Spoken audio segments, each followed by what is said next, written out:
Assalamualaikum warahmatullahi wabarakatuh. Selamat malam, Tacha Wang Sang Hao. Manakam. Alhamdulillahi Rabbil Alamin. Wassalatu wassalamu ala ashrafil anbiya wal mursalin. Wa ala alihi wa sahbihi ajma'in. Rabbi shrah li sadri. Wa yassir li amri wahlul 'uqdatam min lisani yafqahu qawli. Saudara pengurus majlis, sahabat-sahabat, seterusnya pengundi-pengundi dan kawan-kawan di Pandan yang hadir sekali lagi pada malam ini. 10 tahun yang lepas, tahun 2012, saya diumumkan sebagai calon untuk Pandan buat kali pertama. 10 tahun yang lepas di Padang ini. Yang muda-muda mungkin tidak ingat, tapi yang lebih lama di Pandan akan ingat bahawa kali pertama saya diumumkan akan melawan Tan Sri Ontikiat tahun itu adalah di Padang Taman Seraya tahun 2012. Pada ketika itu, hampir semua yang jumpa saya mengatakan bahawa saya tidak ada peluang untuk menang dengan Tan Sri Ontikiat masa itu. Sebab dia bekas Presiden MCA, dia juga ahli parlimen yang lama di Pandan dari tahun 1990, saya ingat, 89. Kalau di seluruh Pandan ini, di mana-mana kita pergi, hampir semua tempat ada nama Ontikiat. Jadi kawan media beritahu saya, penduduk Pandan beritahu saya bahawa secara tradisinya kerusi Pandan ini yang bertanding adalah orang Cina. Tambah pula yang bertanding bagi pihak MCA itu adalah Ontikiat. Jadi susah nak menang. Saya dengar, saya diam, tapi selalunya saya buat homework terlebih dahulu. Work saya cakap, Pandan ini adalah kawasan parlimen yang istimewa. Sebab dia berbilang bangsa. Melayu, Cina, India lebih kurang sama banyak. Melayu dan bukan Melayu. Kemudian walaupun dia kawasan bandar, tetapi dia bukanlah kawasan bandar yang orang kaya-kaya. Dia kawasan bandar yang penduduknya baik Melayu, Cina, India, memang saban hari dan saban bulan terpaksa bergelumang dengan soal gaji, soal perumahan, soal kos sara hidup dan lain-lain. Maksudnya, pengundi Pandan akan menjadi orang dan pengundi yang paling sensitif sekali kepada soal ekonomi. Pengundi Pandan adalah yang akan buat keputusan berdasarkan pimpinan atau tokoh atau parti yang dia rasa boleh mentadbir dengan baik dan ada idea yang lebih baik untuk selesaikan masalah.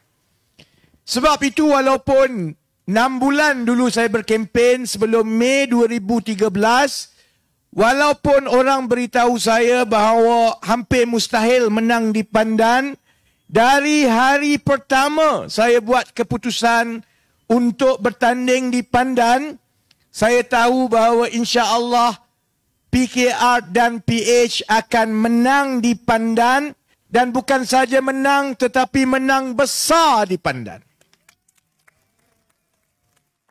10 tahun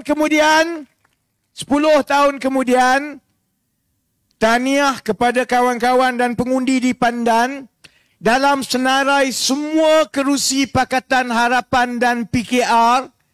Pandan bagi PKR adalah kerusi yang paling kuat sekali di seluruh negara. Di kalangan kerusi-kerusi PH, Pandan adalah antara kerusi top 10 yang paling baik sekali. Sebab itu saya kena mulakan, walaupun masa saya pendek, Kerana saya ada 3 tempat malam ini. Saya di Pandan. Kemudian saya minta izin kawan-kawan di Pandan untuk bergegas ke Gombak. Kerana kita ada misi untuk tamatkan riwayat pengkhianat Azmin Ali di Gombak. Dari Gombak, saya kena bekerja ke Putrajaya untuk sampai sebelum 11 suku. Kerana itu juga misi yang penting dan simbolik. Kerana kita akan tawan insya-Allah Putrajaya tahun ini. Jadi saya nak mula dengan mengucapkan jutaan terima kasih. Ini bagi Pandan ini kira hari terakhir berkempen secara rasmi. Kerana esok saya akan berada di Tambun untuk grand finale Pakatan Harapan seluruh Malaysia. Jadi saya ambil kesempatan malam ini dengan cuaca yang baik, Alhamdulillah, untuk melahirkan rasa terima kasih dan terhutang budi dari saya dan isteri saya dan anak saya dan keluarga saya kepada semua pengundi dan penduduk di Pandan, kepada jentera, sukarelawan, kepada kawan-kawan dalam PKR, DAP, Amanah dan Muda. You are the best, insya-Allah. Kalau tidak kerana pengundi-pengundi seperti saudara-saudari, saya tidak boleh menghabiskan masa saya selama 10-12 tahun yang lepas mengejar pimpinan politik UMNO, Barisan Nasional, Perikatan Nasional yang sakau duit rakyat, saudara-saudari. Saya nak beritahu bahawa ada jasa pengundi-pengundi Pandan. Masa dan ruang yang saudara-saudari berikan kepada saya membolehkan saya menghabiskan tumpuan saya selama bertahun-tahun mengejar Najib dan Rosmah. Sekarang jasa orang Pandan, Najib sudah berada di penjara Kajang. Saya tahu itu bukan sumbangan wang, itu bukan sumbangan harta. Tetapi pengundi-pengundi di Pandan, baik yang muda, tua, wanita, Melayu, Cina, India, dalam sejarah negara kita terpahat jasa pengundi-pengundi Pandan yang cukup baik sehingga membenarkan ahli parlimennya dahulu menghabiskan banyak masa untuk melawan Perdana Menteri dan UMNO Barisan Nasional yang pada ketika itu orang ingat tidak boleh dikalahkan. Baik. Kita satu hari sebelum mengundi, ada macam-macam pandangan, data yang terkini belum masuk. Setakat minggu pertama berkempen sehingga hari Isnin, tahap sokongan yang kita dapat daripada data, daripada juga pelbagai sumber yang lain, menunjukkan bahawa Pakatan Harapan akan menjadi blok yang paling besar sekali di Malaysia dalam parlimen pada angka antara 90 hingga 95 kerusi. Ada yang kata 90, ada yang kata 92 bergantung kepada sumber masing-masing. Tetapi yang paling penting, Pakatan Harapan adalah blok yang jauh ke depan berbanding dengan Barisan Nasional dan Perikatan Nasional, saudara-saudara. Dan tanpa kita tunggu data yang terkini masuk esok. Data terkini akan masuk esok. Esok kita akan tahu sama ada lonjakan baru sehingga kita boleh mengatasi angka 100 ataupun membentuk majoriti mudah 112. Kita tahu esok dan kita tahu gambaran macam mana orang akan mengundi hari Sabtu. Tapi tanpa menunggu data pun kita tahu bahawa UMNO, Barisan Nasional dan Perikatan Nasional adalah dalam keadaan terdesak. Sebab itu kalau tengok buletin utama TV3 malam ini, saya selebriti paling hebat sekali dapat ruang udara lebih daripada 10 minit malam ini. Kita dah kenal buletin utama. Kita kenal terang saya habis-habisan 10 minit, saudara-saudari, itu bermakna mereka tahu gelombang rakyat ke arah Pakatan Harapan itu semakin kuat.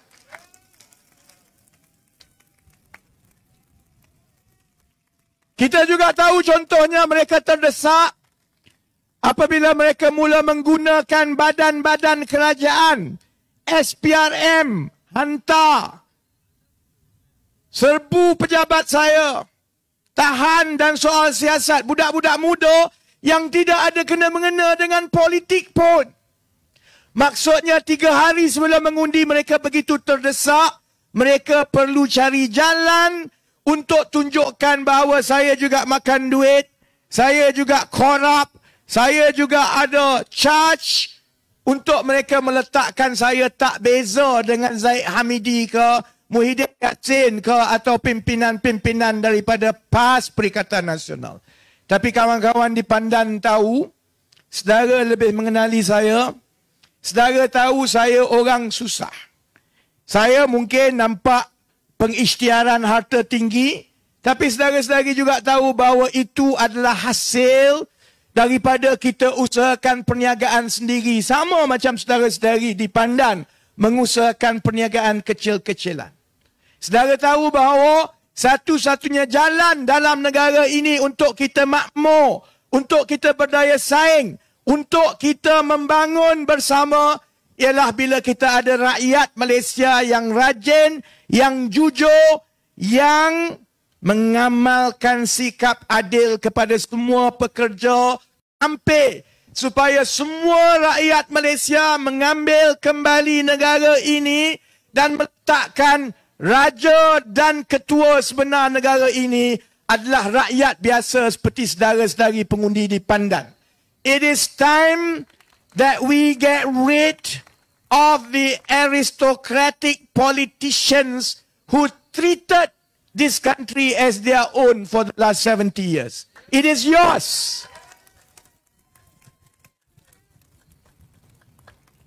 Jadi sebab itu, saya tak bimbang sangat tentang Pandan insya-Allah. Saya bertuah, saya dapat bertanding di Pandan, di kalangan pengundi-pengundi yang semua cerdik-cerdik. Saya faham orang Pandan akan buat keputusan yang terbaik dan insya-Allah Pakatan Harapan akan menang di Pandan dengan majoriti yang besar.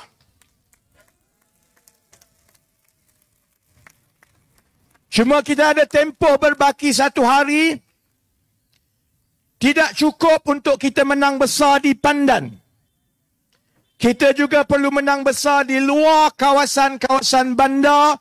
Jadi saya mohon kalau ada adik-adik yang tidak mengundi di Pandan yang ada pada malam ini, tidak cukup untuk datang bagi sokongan di sini malam ini. Setiap dari kita ada tanggungjawab.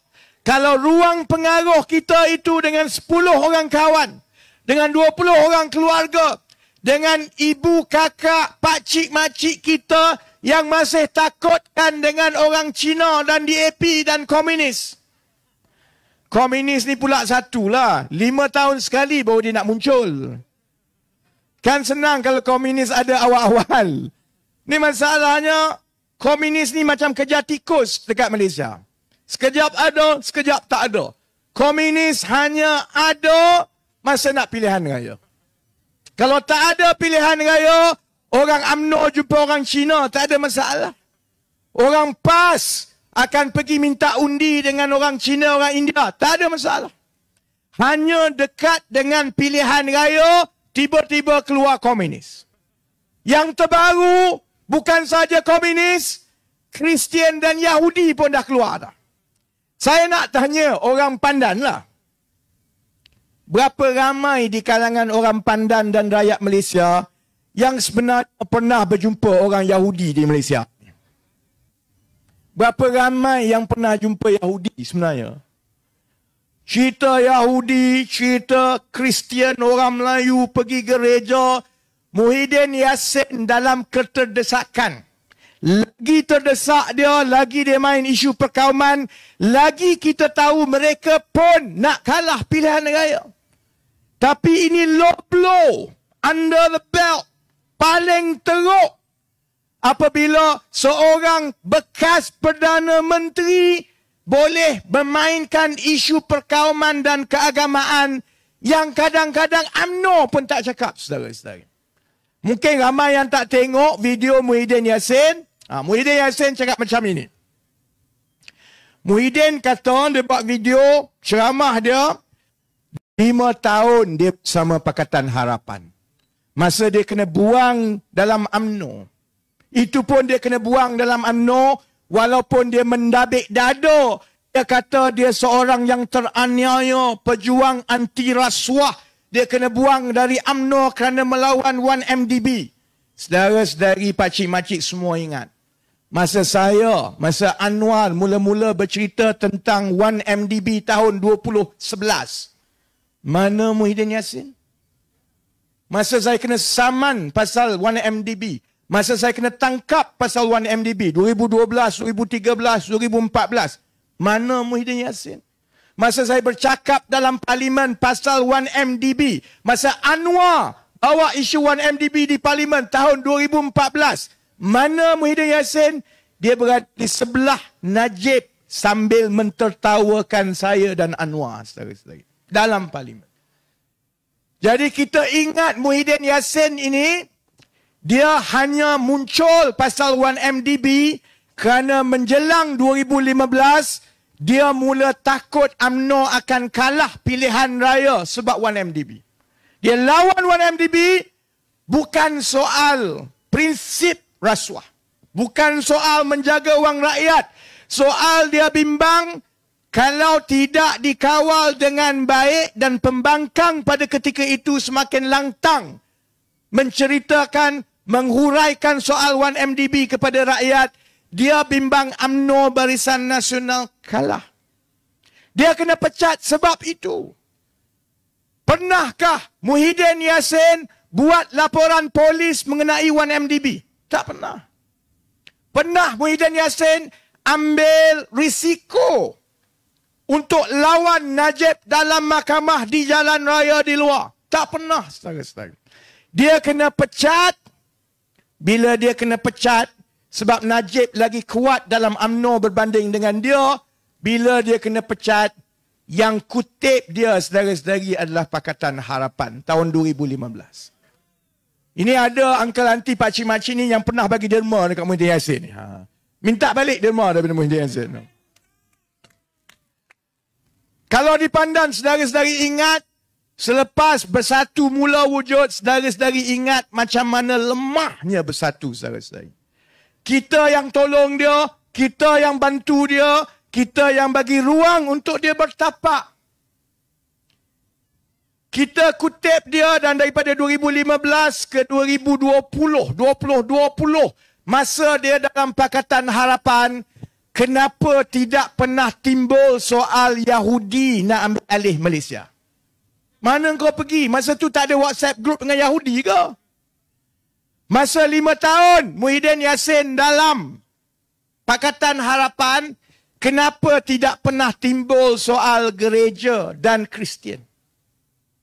Sebab itu saya kata, yang lagi penting, kalau betul macam Bersatu, PAS, Perikatan Nasional sebut tentang ancaman Pakatan Harapan kerana di belakang mereka ini ada Yahudi, saya nak tanya Muhyiddin Yassin, tahun 2018 sampai 2020, Menteri Dalam Negeri adalah Muhyiddin Yassin. Bukan dari DAP, bukan dari PKR, Muhyiddin Yassin. Kalau betul ada ancaman Kristian, kalau betul orang bukan Melayu secara aktif cuba mengkristiankan Melayu yang macam dia ulang kepada Melayu di kampung-kampung sekarang, mana engkau Muhyiddin Yassin semasa tanggungjawab dan kuasa itu ada dalam tangan dia? Dan PAS pun kata, kalau kita menang sikit, kita akan bekerjasama dengan UMNO dan parti-parti lain. Bayangkan kalau jadi penyokong PAS, kalau jadi penyokong Bersatu, gerakan saya tak tahulah ada gerakan ke dekat Pandan ni. Bayangkan yang Melayu, yang jadi penyokong PAS dan Bersatu, minggu lepas kamu kata Jangan undi BN dan PH. Undi BN dan PH masuk neraka. Minggu ini, PAS pula kata, kalau keputusan pilihan raya PN ataupun BN tidak menang untuk bentuk kerajaan, maksudnya PH menang lagi banyak kerusi jauh di depan, PAS bersedia bekerja sama dengan UMNO. Akhirnya, yang pengundi-pengundi PAS itu semua kena scam. Pimpinan kata macam ini, suruh macam ini, akhirnya seminggu kemudian, maksudnya undi Perikatan Nasional, samalah macam mengundi UMNO Barisan Nasional. Undi Muhyiddin dapat Zahid, undi Zahid dapat Muhyiddin, saudara-saudara. Sebab itu bagi saya hanya ada 3-4 minit lagi sebelum saya kena ke Gombak. Pilihan raya ini ialah pilihan raya masa depan. Saya nak sebut memang betul, kalau saudara-saudari berada di tempat saya, 3-4 hari ini adalah masa yang cukup kritikal. Kalau Pakatan Harapan menang dan membentuk kerajaan, kita ada kerja yang banyak untuk membersihkan negara dan meletakkan balik negara di landasan yang betul. Kita kena fikirkan macam mana nak naikkan gaji rakyat.